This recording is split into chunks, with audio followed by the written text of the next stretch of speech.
Fala galera! Então a gente está aqui agora para finalizar a nossa série do livro de Tiago, né? Chegamos ao capítulo 5, o último capítulo aí do livro de Tiago, e esse capítulo ele é bem interessante, ele vai falar acerca de condenação de ricos opressores e vai falar também acerca da exortação à paciência, do juramento, da oração e da conversão de pecadores. Então a gente vai começar aqui falando sobre a questão dos ricos opressores. É claro que não é uma verdade, todo rico é opressor. Não, claro que não.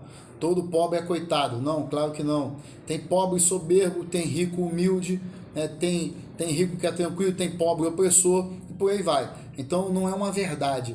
Mas o que a Bíblia quer nos ensinar? Para a gente tomar cuidado com a questão do dinheiro, porque muitas das vezes quem tem muito dinheiro acha que é o dono da situação. Quem tem muito dinheiro acha que pode fazer o que quiser. Quem tem muito dinheiro acha que o dinheiro compra tudo, compra até pessoas. Então ele vai dizer que esses ricos, né, no versículo 3, assim, ó, o vosso ouro e a vossa prata se enferrujam, e a sua ferrugem traz testemunho contra vós, e comerá como fogo a vossa carne, entesouraste para os últimos dias.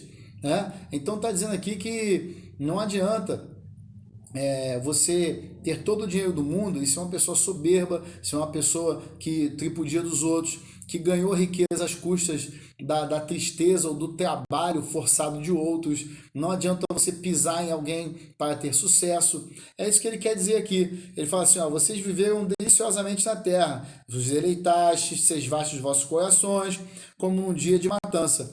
Condenaste, mataste o justo e ele não vos resistiu. Então ele está falando aqui acerca desses ricos que querem passar por cima dos outros. Tá? E por que eu estou falando acerca disso aqui? Porque um dia eu e você podemos ter uma situação financeira muito boa.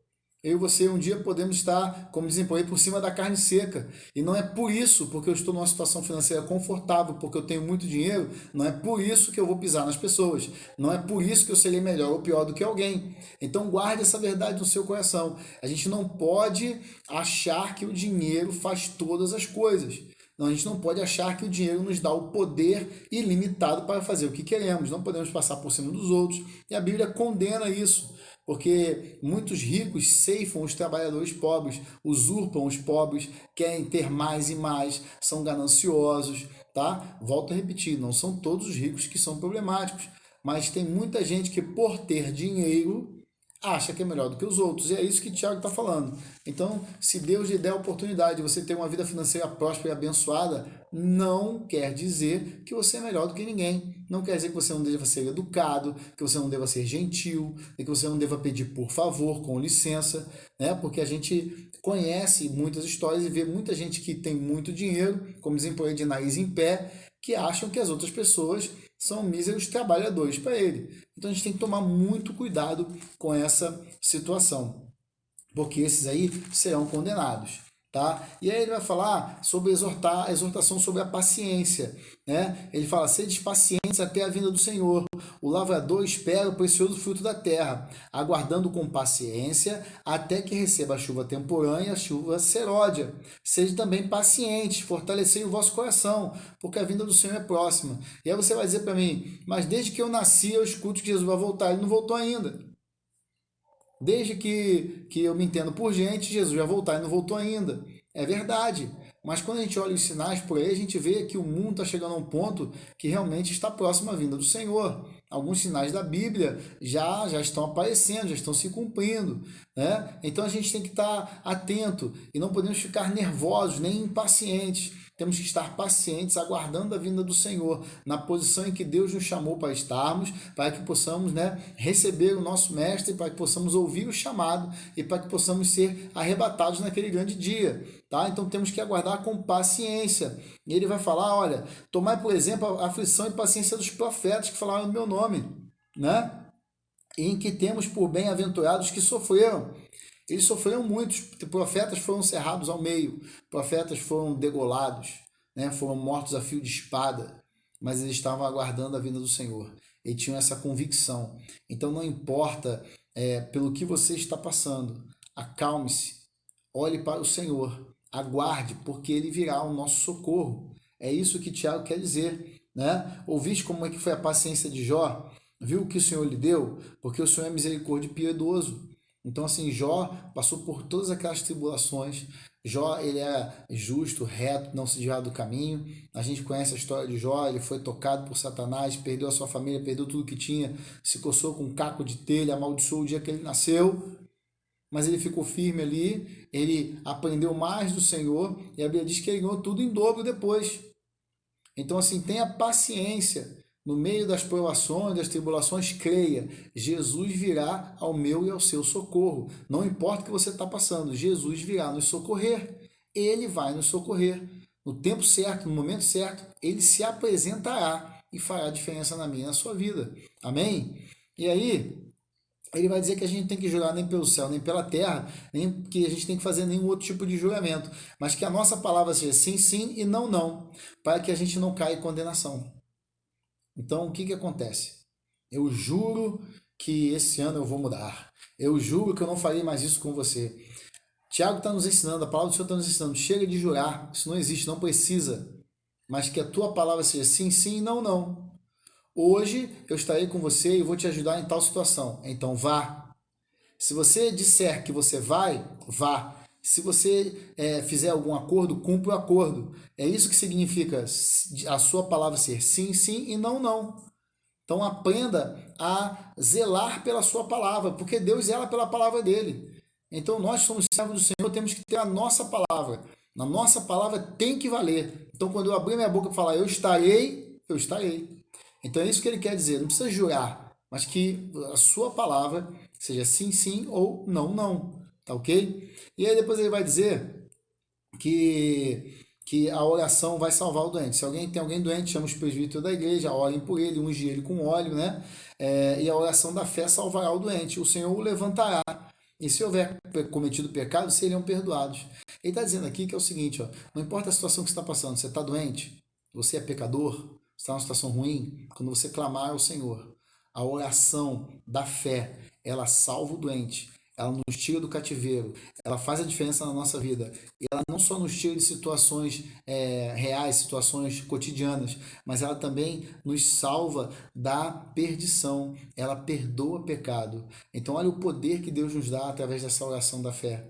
Né? Quando a gente faz uma oração, quando a gente busca, então por isso que é importante que você esteja sempre atento para ajudar aqueles que precisam. Se você pode, ajude em oração, esteja presente, faça a diferença, porque através da sua oração, Deus cura, Deus salva e Deus liberta.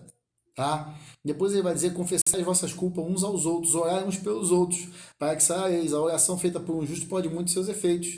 Isso é verdade. A gente tem que confessar as nossas culpas, né? Tá falando sobre conversão, sobre arrependimento. Eu tenho que confessar. Eu tenho que confessar as minhas culpas. Confesso para Deus, eu confesso para um irmão que eu tenho confiança, mas eu tenho que abrir minha boca, eu tenho que deixar, eu tenho que abrir a boca e largar, abandonar esse pecado, essa coisa que está me atrapalhando. Eu confesso o meu pecado e aí eu me arrependo e eu vou alcançar a salvação. E aí eu vou alcançar, né, a misericórdia do Senhor. E ele fala que a oração do justo pode muito ter seus efeitos. Ei, você tem poder na sua mão. Jesus ele falou assim: aquele que crê em mim, coisas maiores fará. Jesus tem coisas grandes preparadas para que eu e você possamos fazer. Deus quer que a gente cure os doentes. Deus quer que a gente entre nas casas, né? Deus quer que nós sejamos usados para refazer casamentos, para tirar pessoas do fundo do poço. Deus quer te usar para falar da palavra dele. Deus quer te usar para alcançar vidas. A sua oração tem poder. Então abra a sua boca, profetize, abra a sua boca e clame ao Senhor, porque a oração do justo ela pode muito em seus efeitos. E aí, ele vai dizer depois que se algum entre vós se desviou da verdade, né, e alguém converter, saiba que aquele que fizer converter o erro do seu caminho, um pecador, salvará da morte uma alma, né, e cobrirá uma multidão de pecados. Então ele está falando assim que aquele que alcança o desviado, aquele que ajuda aquele homem ou aquela mulher a se livrar do pecado, a voltar para o caminho do Senhor, está salvando uma alma da morte. Olha que coisa importante é isso. A palavra do Senhor nos ensina que tem festa no céu quando alguém aceita o Senhor ou quando alguém se arrepende e volta à casa do Pai. A gente conhece aquela passagem do filho pródigo, quando ele volta para casa tem uma festa. Sabe o que significa? Deus, ele já tem uma festa preparada e ele quer que eu e você possamos trazer as almas para que ele possa festejar com essas almas. Quando eu e você alcançamos alguém que estava desviado, alguém que estava em pecado, e quando a nossa oração, porque a oração do justo ela tem poder, pode muito em seus efeitos, quando eu fizer a diferença, quando eu alcançar aquela alma, porque eu sou o vetor, eu sou um canal de milagre. Você é um canal de milagre. Aonde você chega, o milagre chega com você. Quando você abre a boca, não é você, mas é Deus te usando. E aí, quando Deus te usa, o Espírito Santo se aproxima e o Espírito Santo convence o pecador do pecado. E aí existe uma obra maravilhosa. E aquela pessoa será regenerada e aquela pessoa volta para os átrios do Pai. E a festa no céu. E você salva uma vida da morte. Veja como é importante isso na minha e na sua vida. Então a gente pode aqui resumir esse capítulo 5, o último capítulo de Tiago, dessa forma. Mesmo que você tenha muito dinheiro, mesmo que você tenha um poder aquisitivo alto, não pise em ninguém. Seja humilde, seja manso. Ajude a quem você puder. Faça a diferença. Depois a gente falou aqui acerca dos profetas que todos sofreram. Eles sofreram aguardando a vinda do Senhor. Né? Eles passaram por tribulações, eles morreram a fio de espada, degolados, cerrados ao meio, mas eles estavam aguardando a vinda do Senhor com paciência. Então se acalme. E aí eu quero trazer essa palavra para o campo espiritual. Eu quero dizer para você que não importa a situação que você está passando, não importa o deserto que você está passando, não importa a situação de impaciência que está acontecendo na sua vida, eu quero dizer para você agora, você que está assistindo esse vídeo, eu quero dizer para você que o Senhor Jesus já se levantou, Ele está indo na sua direção e no tempo certo, Ele se apresentará na tua vida e você vai ver a glória de Deus sobre a tua vida. Isso não vai ficar para sempre. Deus tem algo maravilhoso para você. E aí a gente acabou dizendo aqui acerca de confessar as culpas, confessar os pecados, né? E que a oração do justo pode muito em seus efeitos. Então a minha oração hoje é que o Senhor te alcance, que o Senhor te toque, que haja cura, que haja libertação, que haja salvação, que haja milagres na sua vida. Amém? Deus abençoe a todos, fiquem na paz do Senhor.